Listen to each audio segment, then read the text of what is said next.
ഒരാഴ്ചയ്ക്ക് ശേഷമാണ് കേട്ടോ ഇന്ന് കോളേജിൽ പോണത്. നമുക്ക് ഹോളിയുടെ അവധി ഉണ്ടായിരുന്നു. അതൊക്കെ കഴിഞ്ഞിട്ട് പോണ ദിവസമാണ്. നല്ല മടിയുണ്ടായിരുന്നു കേട്ടോ. നിങ്ങൾ എൻ്റെ നെറ്റിയിലെ പാട് ശ്രദ്ധിച്ചാൽ ഹോളി സെലിബ്രേഷൻ്റെ ഇടയ്ക്ക് കിട്ടിയ പണിയാണ് കേട്ടോ. കളർ അലർജി ആയതാണ്. അത് കഴിഞ്ഞ് ആദ്യത്തെ പീരീഡ് കയറി, രണ്ടാമത്തെ പീരീഡ് സാറ് വന്നില്ലായിരുന്നു. അങ്ങനെ അത് അവധി കിട്ടി. അപ്പം അവധിയാ, അത് ഫ്രീ ആയിരുന്നു.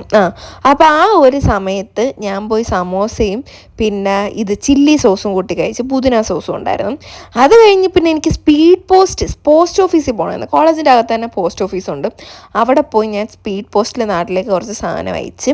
അത് കഴിഞ്ഞ് ലഞ്ച് ബ്രേക്ക്, അതായത് എനിക്ക് 4 ബ്രേക്ക് ഇന്നുണ്ടായിരുന്നു. 2 ബ്രേക്ക് ലഞ്ച് ബ്രേക്കും, 2 ബ്രേക്ക് രണ്ട് സാറുമാർ വന്നില്ല, അങ്ങനത്തെ ബ്രേക്ക് കിട്ടി. അപ്പം ഞാൻ ഇന്ന് ലഞ്ചിന് കൊണ്ടുവന്നത് ഈ ഒരു വെണ്ടയ്ക്കയുടെ ഒരു കറിയും പിന്നെ ചോറുമാണ് കേട്ടോ. പിന്നെ അച്ചാർ എടുക്കണമെന്നുണ്ടായിരുന്നു, അച്ചാർ തീർന്നു പോയി ഗൈസ്. അത് കഴിഞ്ഞ് ക്ലാസ്സിനൊക്കെ കയറിക്കഴിഞ്ഞ് ഒരു 5 മണി വരെ ക്ലാസ് ഉണ്ടായിരുന്നു. അത് കഴിഞ്ഞ് തേണ്ട ഇവക്ക് 2 ബർഗർ കഴിക്കണമെന്ന് പറഞ്ഞു. അതിൻ്റെ ഇടയ്ക്ക് അവൾ ഇപ്പിന്ന് ഒരു വാക്ക് പറഞ്ഞതേ ഉള്ളൂ. എനിക്ക് അപ്പോഴേ ക്രേവിങ് അടിച്ച് ഞാൻ വീട്ടിൽ പോയി ഇപ്പി ഉണ്ടാക്കി കഴിച്ച് ഗൈസ്. അപ്പോൾ ഇന്നത്തെ വീഡിയോ അത്രേ ഉള്ളൂ. എല്ലാവരും സബ്സ്ക്രൈബ് ചെയ്തിട്ട് കാണാം. ശരി, ബൈ.